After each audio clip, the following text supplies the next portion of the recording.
الباقي عني فإني قريب أجيب دعوة الداعي إذا دعان.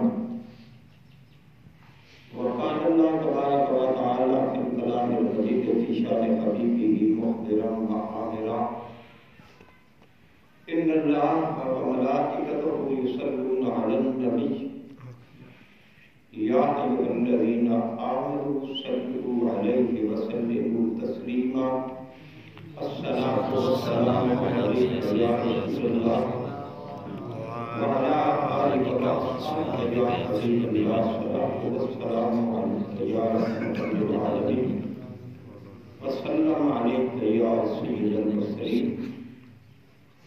اللہ رب العالمین کی حمد و ثنا اور حضور سرکار والد نور مجسم نبی مکرم شفیع معظم امام الانبیاء شہنشاہ حمد و ثنا کی حضور حفیظ درود و سلام کے بعد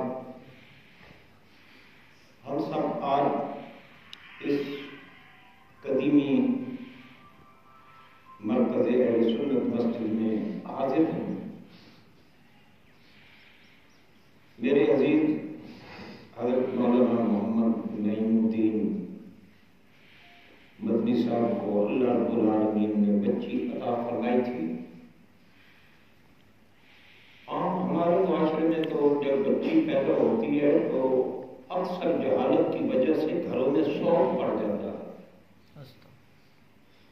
ان کو اتنی خوشی ہوئی تھی، ان کے 3 بیٹے ہیں، ان بیٹوں کی پیدائش پہ اتنی خوشی نہیں ہوئی جتنی اس بچی کی پیدائش پہ ان کو اور ان کے سارے خاندان کو خوشی ہوئی تھی کہ اللہ نے کرم نوازی فرمائی ہے، بچی عطا فرمائی ہے. لیکن وہ چند مہینوں کے لیے مہمان تھی. اللہ نے وہ نعمت عطا فرما امتحان لیا، لے کر بھی امتحان لیا. سبحان. صحیح روایات میں آتا ہے، سیاست تشریف میں حدیث مبارکہ موجود ہے کہ جب موت کے فرشتوں کی ٹیم ایک نہیں ہوتا، یہ پوری ایک جماعت ہوتی ہے. ایک ان کا ہیڈ ہوتا ہے، باقی ان کے تابع ہوتے ہیں، یہ جلوس کی شکل میں آتے ہیں. تو بندہ مومن کی کیا چاہتا.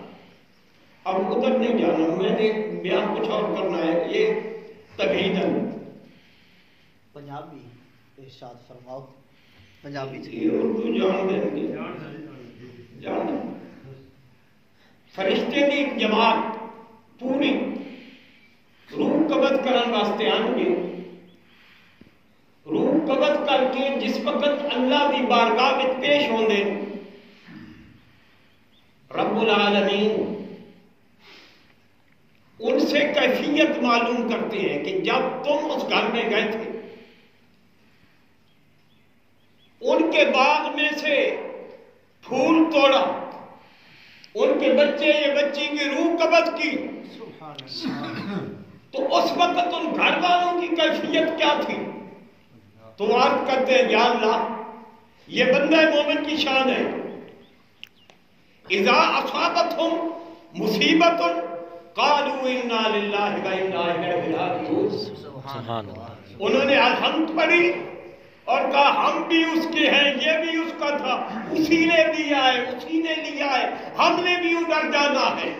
سبحان اللہ. سمجھا جی. وہ ذرا ماحول نہیں بن رہے. رب تعالیٰ فرماتا ہے میرے ملائکہ تم گواہ ہو جاؤ، میں نے ان کو بخش دیا ہے. ابھی ان کے بچوں کی شفاعت کا معاملہ تو بعد میں ہے، ابھی روح پرواز کر رہی ہے. قیامت کا میدان قائم نہیں ہوا، سلسلہ شفاعت کا جاری نہیں. اب سے اللہ رب العالمین نے فرمایا میرے فرشتوں گواہ ہو جاؤ، میں نے ان کی مغفرت و بخشش فرما دی. تو یہ کتنی بات ہے. اللہ رب العالمین نے صبر کی توفیق عطا فرمائی اور اس لیے اللہ رب العالمین ان کو اجر عظیم عطا فرمائے اور نعم البدل عطا فرمائے اور پھر اپنے خزانے سے نیک بس سعادت مند بچی عطا فرمائے اللہ رب العالمین نے. آمین. آج بیان یہ کرنا ہے، ہمارے علاقے میں یہ معمول ہے، دستور ہے اہل سنت والجماعت کا. جنازہ ہوتا ہے، جنازے کے بعد دعا ہوتی ہے، پھر دفن ہوتا ہے، دفن کے بعد پھر دعا ہوتی ہے، پھر گھر آ جاتے ہیں، پھر بیٹھ جاتے ہیں، جو بھی آتا ہے کہتا ہے دعا مانگو دعا مانگو دعا مانگو۔ کچھ برادری ایسی ہے اس کے لیے یہ بڑا پریشانی کا سبب بنتا ہے، اللہ اکبر، یا کہ دعا نہ ہو تماشا ہوا، ان کے نزدیک یہ دعا تماشا ہے، یہ دعا نہ ہوا تماشا ہوا۔ کیا ہوا بھائی؟ جنازہ جو پڑا ہے جنازے میں دعا ہے، بس اللہ کا خیر چلا، یہ ان کے اپنے ذہن کی اختراع ہے۔ پھر تیسرے دن، دوسرے دن، چوتھے دن جب بھی کل شریف ہوتا ہے، یہ عجیب بات ہے جی کیا ہو رہا ہے؟ کل میں کیا ہوتا ہے؟ کلمہ شریف پڑھا جاتا ہے یا قرآن مجید پڑھا جاتا ہے، پھر 40واں ہو رہا ہے، سال کے بعد برسی ہو رہی ہے، کچھ آدمی کو خواہ تکلیف ہوتی ہے اور وہ آڑ لیتے ہیں دین کی، تو ہمارے جو سادہ لوگ ہوتے ہیں نا ان کو بھی کچھ نہ کچھ کھٹکا لگ جاتی، قرآن پڑھ رہا ہے، حدیث پڑھ رہا ہے، یہ شریعت کی بات کر رہا ہے، تو لہذا ہو سکتا ہے ہم غلط ہی نہ ہو۔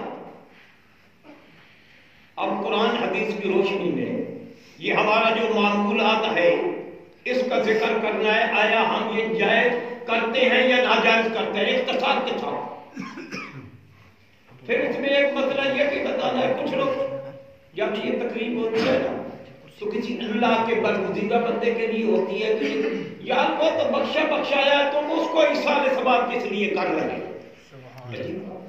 اے کرسی تے آؤ، یار یہ اتنا گناہگار ہے، بدکار ہے، خدا کی درگاہ سے یہ رادہ درگاہ ہے، تو لہذا اس کے لیے کرنے کی کیا ضرورت ہے؟ تو تمہیں اپنی بخشش کی ضرورت نہیں ہے تو جو پڑھتے ہو اپنے پاس رکھو، یہ دوسروں کو دینے کی کیا ضرورت ہے؟ ان ساری چیزوں کا تذکرہ کرنا ہے، کوشش تو کروں گا میں جلدی اس بات کو سمیٹوں۔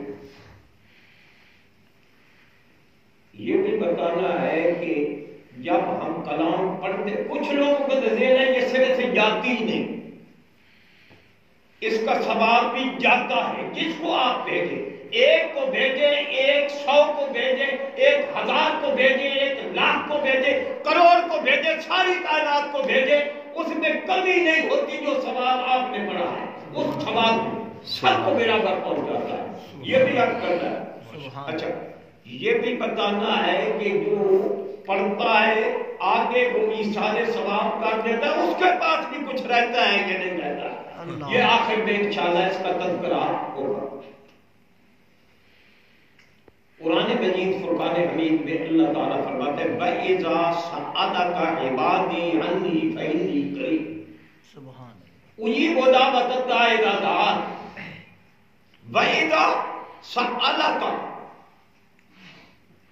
میرے محبوب، میرے بندے آپ سے سوال کرتے ہیں، سبحان اللہ، بندے میرے سوال آپ سے، وَإِذَا سَأَلَكَ عِبَادِي عَنِّي فَإِنِّي قَرِيبٌ، میرے بندے میرے متعلق آپ سے پوچھتے ہیں تو انہیں یہ فرما دیں کہ میں بالکل ان کے قریب ہوں، وَنَحْنُ أَقْرَبُ إِلَيْهِ مِنْ حَبْلِ الْوَرِيدِ، ان کی شہرت سے بھی زیادہ قریب ہوں۔ سبحان،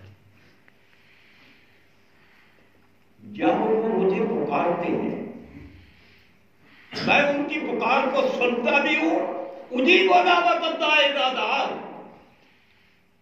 ان کی دعا کو قبول بھی فرماتا ہوں، جو اس ارادے سے مانگتے ہیں، اس امید سے مانگتے ہیں میرا رب غفور الرحیم، جو مانگتا نہیں شاید وہ اس کو غفور الرحیم نہیں سمجھتا یا اس کو قادر نہیں سمجھتا تو مانگتا نہیں ہے۔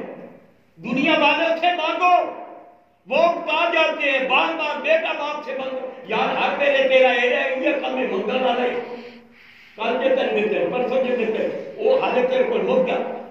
رب تعالیٰ سے جو مانگتا رہتا ہے، ہر وقت مانگتا ہے، ہر چیز مانگتا ہے، رب اس سے خوش ہوتا ہے۔ جو نہیں مانگتا رب اس سے ناراض ہوتا ہے۔ وَقَالَ رَبُّكُمُ ادْعُونِي، یہ قرآن ہے، وَقَالَ رَبُّكُمُ ادْعُونِي أَسْتَجِبْ لَكُمْ، رب تعالیٰ نے فرمایا